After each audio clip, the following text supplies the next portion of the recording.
அர்த்தம் தெரியாது, திராவிடத்துக்கும் அர்த்தம் தெரியாது, முன்னேற்றத்துக்கும் அர்த்தம் தெரியாது, கட்சியும் கிடையாது அப்படின்னு. இப்போ அது இல்ல பிரச்சனை. எந்த அரசாக இருந்தாலும் அந்த அரசு என்ன வேலையை செய்ய வேண்டும் என்பதை வழிகாட்டுகின்ற ஒரு வழிகாட்டியாக இந்த திடல் இன்று மட்டுமல்ல என்றும் இருக்க வேண்டும். அப்படி என்றால் இந்த அறிவியல் பூர்வ மனப்பான்மையை சட்டப்பூர்வமாக கட்டாயமாக்குவதற்கு இன்றைக்கு பெரியார் இருந்திருந்தால் போராடி இருப்பாரா இல்லையா? அறிவியல் பூர்வ மனப்பான்மை என்பது தனிநபர் ஒழுக்க விதிகள் சார்ந்தது அல்ல, அது அரசாங்கம் கட்டாயமாக திணிக்க வேண்டிய ஒரு விஷயம் என்று பெரியார் போராடி இருப்பாரா மாட்டாரா?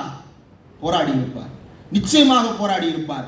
அதை வலியுறுத்தாத இந்த அரசியலமைப்பு சட்டத்தை அவர் என்ன செய்திருப்பார் என்று நான் தனியாக சுட்டிக்காட்ட வேண்டிய அவசியமே இல்லை. அப்படி என்றால் இந்த காலகட்டத்தில் நாம் அவர் இருந்திருந்தால் என்ன செய்வோம் என்பதை பல விஷயங்களில் பேசுகிறோம். அவர் இருந்திருந்தால் இந்த விஷயங்களை எப்படி கையாண்டிருப்பார் என்று பேசுகிறோம். அந்த வழியில் நாம் கையாளுவதற்கு தயாராக வேண்டும். அதை நான் இந்த கூட்டத்தில் உங்கள் எல்லோரும் முன்னாலும் ஒரு கோரிக்கையாக வைக்கிறேன். அறிவியல் பூர்வ மனநிலை என்பது அரசியலமைப்பு சட்டத்தில் இருக்கிறது என்பது அல்ல. அரசியலமைப்பு சட்டத்தில் அது ஒரு ஊறுகாயை போல தொட்டு வைக்கப்பட்டிருக்கிறது. அந்த ஊறுகாயை தயிர் சாதங்கள் தின்று காலியாக்கி கொண்டிருக்கின்றன. அந்த தயிர் சாதங்களை பிரியாணியாக மாற்ற வேண்டிய பொறுப்பும் கடமையும் யாருக்கு இருக்கிறது? நமக்கு இருக்கிறது. நான் சொல்லல, நியூட்ரிஷனிஸ்ட் சொல்றாங்க பிரியாணி என்பது பல ஸ்பைசஸ் சேர்ந்தது, பல ஆரோக்கியமான வகைகள் எல்லாம் அதில் அரிசி இருக்கு, புரோட்டீன் இருக்கு, ஸ்பைசஸ் மூலமா நிறைய மினரல்ஸ் கிடைக்குது அப்படின்னு சொல்லிட்டு நியூட்ரிஷனிஸ்ட் சொல்றாங்க. அப்போ தயிர் சாதத்தை விட பிரியாணி ஆரோக்கியமானது தானே. அந்த தயிர் சாதங்கள் பிரியாணி ஊறுகாயை தின்று சிரிக்காமல் இருக்கும்படிக்கு அதனை நல்ல பிரியாணியாக மாற்ற வேண்டும் என்றால் அறிவியல் பூர்வ மனப்பான்மை என்பது கட்டாயமாக்கப்பட வேண்டும். அது கட்டாயமாக்கப்பட்டால் தான் இன்று நாம் தமிழ்நாட்டில் சந்தித்துக் கொண்டிருக்கின்ற பல சிக்கல்களை தீர்க்க முடியும். ரொம்ப அடிப்படையாக சட்ட ரீதியாக இப்போ பிஜேபி அரசு பின்வாங்கி இருப்பது போல ஒரு தோற்றம் நமக்கு கிடைக்கலாம். ஆனால் சமுதாய ரீதியாக அவர்கள் இன்னும் ஆழமாக மோசமான விளைவுகளை ஏற்படுத்தக்கூடிய செயல்பாடுகளை தொடர்ந்து செய்து கொண்டே இருக்கிறார்கள். அதன் ஒரு வெளிப்பாடு தான் அந்த கேகேனர் பள்ளிக்கூடத்துக்கு வந்துட்டு போன சாமியார். இன்னும் பல சாமியார் பயில இப்படி ஸ்கூலுக்குள்ள சுத்திட்டு இருக்கிறாங்க, போய் பிள்ளைங்களை அழுக விடுறது. சில வாரங்களுக்கு முன்னாடி ஒரு கூட்டம் நடந்த போது தோழர் ஓவியா பேசும் பொழுது அவர் ஒரு விஷயத்த சொன்னார்.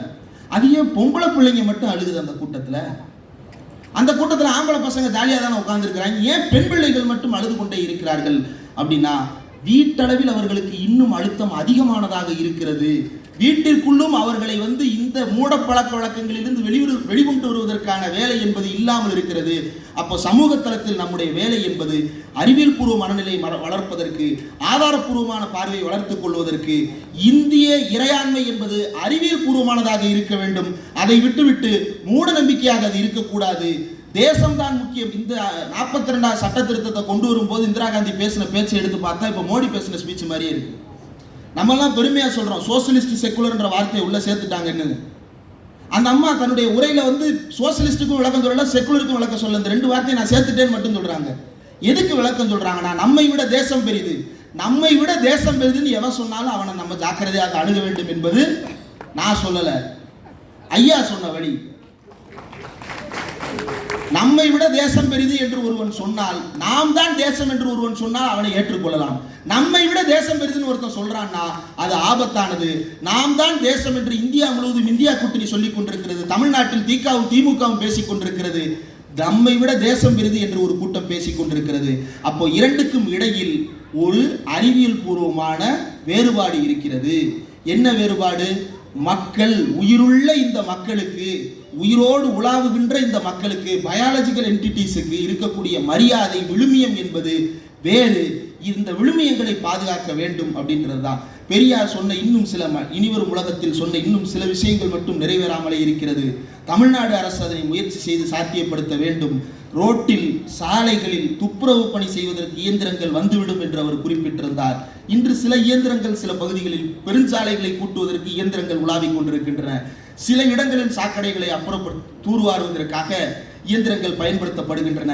இது பெரிவாரியாக பயன்பாட்டுக்கு இந்த இரண்டு தொழிலும் மனித வேலையே இருக்கக்கூடாது என்பதுதான் பெரியார் அந்த புத்தகத்தில் சொல்லி இருப்பது. அந்த மாற்றத்தை தமிழ்நாடு நிகழ்த்தி காட்ட வேண்டும். தமிழ்நாட்டால் மட்டும்தான் அந்த மாற்றத்தை நிகழ்த்தி காட்ட முடியும். ஏனென்றால் இங்கு மட்டும்தான் குறைந்தபட்ச அறிவியல் பார்வையை நாம் வைத்துக் கொண்டிருக்கிறோம். அரசு சில நேரங்களில் அரசுக்கு எதிரான விமர்சனங்கள் வரும் பொழுது நாம் கவனமாக கையாள வேண்டும். ஏனென்றால் இன்றைக்கு திராவிட இயக்கத்திற்கு தமிழ்நாட்டில் இருக்கின்ற இரண்டு முக்கியமான தேசிய அளவிலான பேசுபொருள் என்னவென்றால், ஒன்று, இந்த மாநில உரிமைகளுக்கான தொடர் முழக்கம். இரண்டாவது, இந்த பார்ப்பனிய பனியா இந்துத்துவ சதிகார சக்திகளுக்கு எதிரான முழக்கம். இந்த இரண்டையும் நம் கையில் இருந்து பிடுங்குவதற்கு ஒரு ஆழமான பார்ப்பனிய பனியா சதி நடந்து கொண்டிருக்கிறது. அதை நாம் அனுமதித்து விடக் கூடாது. அவன் சொல்லும்போது பாருங்க இந்த அரசாங்கம் இப்படி பண்ணுதே அப்படின்னு சொல்லும்போது, ஆமா இப்படி பண்ணுதே அப்படின்னு நம்மளுக்கும் கோபம் வரலாம், ஆத்திரம் வரலாம். ஆனால் அந்த ஆத்திரத்தில் தான் நம்மை மடைமாற்றுகின்ற வேலையை செய்து கொண்டிருக்கிறார்கள். அந்த ஆத்திரத்தை நாம் கவனமாக கையாள வேண்டும். அந்த விமர்சனங்களையும் நாம் கவனமாக கையாள வேண்டும். ஆக்கப்பூர்வமான விமர்சனங்களை வைப்பதற்கு தமிழ்நாட்டில் ஆட்கள் இருக்கிறார்கள். அந்த விமர்சனங்களை அவர்கள் வைக்கட்டும். ஆனால் பொதுமக்கள் பார்வைக்கு சில விஷயங்களை வேறு ஒன்றாக கடத்த முயற்சித்துக் கொண்டிருக்கிறார்கள். தேசிய கல்விக் கொள்கை என்பதன் மூலமாக இந்த கல்விக் கொள்கைன்றதும் இந்த சயின்டிபிக் டெம்பர்ன்றதும் நேரடியாக தொடர்புடையது. சயின்டிபிக் டெம்பரை வளர்ப்பதற்கு கல்விக் கொள்கையை கேட்டால் அவர்கள் ஜோசியத்தை வளர்ப்பதற்கு கல்விக் கொள்கை கொடுத்திருக்கிறார்கள். சயின்டிபிக் டெம்பரை வளர்ப்பதற்கு தேசிய கல்விக் கொள்கை ஒன்றை கொண்டு வந்தால் தமிழ்நாடு உண்மையிலேயே அதை கொண்டாடி இருக்கும். அனைவருக்கும் கல்வி இயக்கம் என்று ஒன்று கொண்டு வரப்பட்டது. ஊருக்கு பென்சில் வரைந்து வச்சிருக்கிறோம். இப்பயும் கூட இன்னும் இருக்கு பல சவர்கள்ல. ஏன் இருக்கு? அது எல்லோருக்குமானதாக இருந்தது. தமிழ்நாடு அதை வரவேற்றது. வாஜ்பாய் கொண்டு வந்தாலும் அதை வரவேற்றது. அதே போல தேசிய அளவில் அறிவியல் பூர்வமான ஒரு முன்னெடுப்பு வந்தால் தமிழ்நாடு நிச்சயம் அதை ஆதரிப்பதாக இருக்கும். ஆனால் அப்படி இல்லாமல் பிற்போக்குத்தனங்களை நம் தலையில் மூட்டை கட்டி ஏற்றுவதாக ஒரு கல்விக் கொள்கை ஒன்று வந்து கொண்டிருக்கிறது என்றால் அதை எதிர்க்க வேண்டிய கடமை நமக்கு இருக்கிறது. இந்த அரசு இன்னும் துணிச்சலாக அதை எதிர்த்து போராடி கொண்டிருக்கிறது. ஆனால் அந்த கரங்களுக்கு வலு சேர்க்க சமூகத்தில் வேலை பார்க்க வேண்டியது நம்முடைய கடமை என்று நான் கருதுகிறேன். அது எந்த அரசாக இருந்தாலும் சரி, இந்த சதியை இங்கு நடைமுறைப்படுத்துவதற்கு, அவரை அடிபணிய வைப்பதற்கு வேலைகள் நடைபெற்றுக் கொண்டிருக்கும் பொழுது இதில் அறிவியல் பூர்வமான பார்வை இல்லை என்பதை சமூகத்துக்கு உணர்த்தி, இது தேவையற்றது என்பதை உணர்த்தி, நாம் நிச்சயமாக இந்த தமிழ்நாட்டிற்கு வழிகாட்டுகின்ற திடலாக என்றும் திகழ்வோம் என்பதை மட்டும் கூறிக்கொண்டு விடைபெறுகிறேன். நன்றி.